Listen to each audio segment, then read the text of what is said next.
नमस्कार दोस्तों, तो कैसे हैं आप लोग। देखिए, आज के इस वीडियो में हम लोग क्षारकों के रासायनिक गुण एंड क्षारकों के उपयोग को पढ़ने वाले हैं। देखिए, सबसे पहले क्षारकों के रासायनिक गुण में हम लोग ये पढ़ेंगे कि जब क्षारक धातु के साथ अभिक्रिया करता है तो किसका निर्माण करता है, एंड जब क्षारक अधात्विक ऑक्साइड के साथ अभिक्रिया करता है तो किसका निर्माण करता है। देखिए, ये जो दो टॉपिक है वो बोर्ड एग्जाम के लिए बहुत ही महत्वपूर्ण है। तो चलिए सबसे पहले समझते हैं कि जब क्षारक धातु के साथ अभिक्रिया करता है तो किसका निर्माण करता है। क्या जब क्षारक धातु के साथ अभिक्रिया करता है तो किसका निर्माण करता है। देखिए, एक बात आप हमेशा याद रखिएगा कि जब आपसे बोर्ड एग्जाम में पूछा जाएगा कि जब क्षारक धातु के साथ अभिक्रिया करता है तो किसका निर्माण करता है, इसी प्रकार के क्वेश्चन आपको बोर्ड एग्जाम में देखने को मिलेंगे। तब आपको क्या लिखना है कि जब क्षारक लिखना है, जब क्षारक धातु के साथ अभिक्रिया करता है तो हाइड्रोजन गैस का निर्माण करता है। किसका? हाइड्रोजन गैस का निर्माण करता है। समझ गए? नहीं, आपसे बोर्ड एग्जाम में पूछा जाएगा कि आप बताइए क्षारक जब धातु के साथ अभिक्रिया करता है तो किसका निर्माण करता है। तो आपको लिखना है कि जब क्षारक धातु के साथ अभिक्रिया करता है तो हाइड्रोजन गैस का निर्माण करता है। देखिए, इसको तो आपको लिखना ही है, ठीक ना। इसके साथ साथ इसके समीकरण को भी लिखना है। किसको? समीकरण, ठीक ना।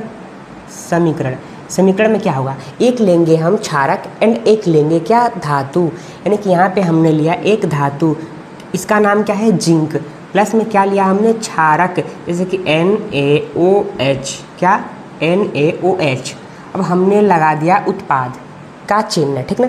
देखिए, जैसे ही इन दोनों का आपस में रिएक्शन होगा, जैसे ही क्षारक धातु के साथ अभिक्रिया करेगा तो किसका निर्माण करेगा, इसको समझते हैं। देखिए, ये जो हमारा Na है वो पहले आ जाएगा, Na2 हो जाएगा, ठीक ना।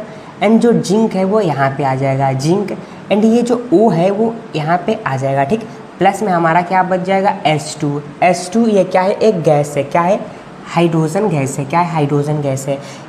समझ गए? इसको सोडियम जिंकेट बोलते हैं। क्या? Sodium zincate. समझ गए?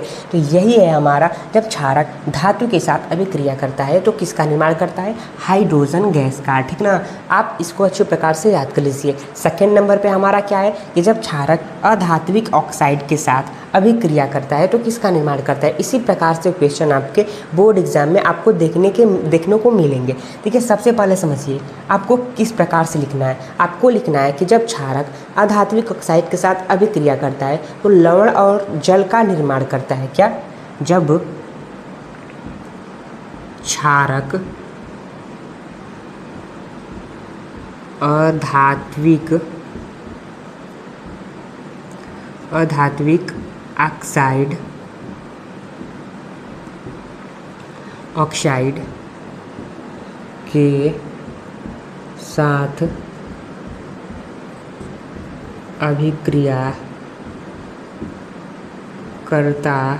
अभिक्रिया करता है तो लवण व जल का निर्माण करता है। क्या? जब क्षारक अधात्विक ऑक्साइड के साथ अभिक्रिया करता है तो लवण वह जल का क्या करता है, निर्माण करता है। इसी प्रकार से आपको बोर्ड एग्जाम में लिखने हैं, ठीक ना। तो ये हमने कर दिया ख़त्म क्षारकों के रासायनिक गुण को। ये जो दो रासायनिक गुण है वो हम आपको बार बार बता रहे हैं कि ये बोर्ड एग्जाम के लिए बहुत ही महत्वपूर्ण है। समझ गए? अब आते हैं क्षारकों के उपयोग में, ठीक। देखिए, क्षारकों का उपयोग, इसको अक्सर 2 नंबर में या 1 नंबर MCQ में पूछ लिया जाता है। तो सबसे पहले समझते हैं फर्स्ट एल्युमिनियम हाइड्रोक्साइड के उपयोग के बारे में। देखिए, इसका उपयोग किस में करते हैं, वस्त्र, प्रति अम्ल। देखिए, वस्त्र बनाने में, प्रति अम्ल के निर्माण में इसका उपयोग किया जाता है। ये प्रति अम्ल क्या होता है? देखिए, जिस प्रकार से आपके पेट में गैस बन जाता है, आप उसको दूर करने के लिए किसका उपयोग करते हैं, इनो का। तो वो जो इनो है वो क्या है, प्रति अम्ल है, ठीक ना। समझ गए। दूसरा नंबर पे आता है हमारा NH4OH अमोनियम हाइड्रोक्साइड। क्या?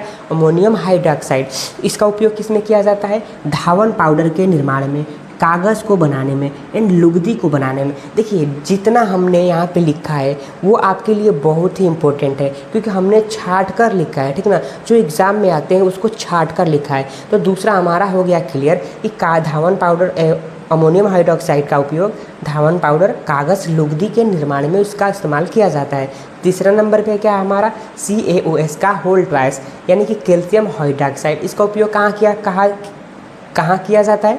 चमड़ा उद्योग में। किसमें? चमड़ा उद्योग में ब्लीचिंग पाउडर बनाने में, ठीक ना।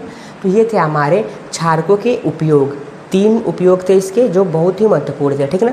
एंड क्षारकों के रासायनिक गुण कितने थे? 2 थे, ठीक ना। तो इन दोनों रासायनिक गुण को और क्षारकों के इन तीनों उपयोगों को आप अच्छे प्रकार से याद कर लीजिए, क्योंकि बोर्ड एग्जाम के लिए बहुत ही महत्वपूर्ण है। हम आपको ये बार बार बता रहे हैं, ठीक ना। तो अगर आपको ये वीडियो अच्छा लगा होगा तो आप हमारे चैनल क्लास 10th वाले को सब्सक्राइब कर दीजिए इस प्रकार के वीडियो को देखने के लिए। तो धन्यवाद, मिलते हैं अगले नए वीडियो में।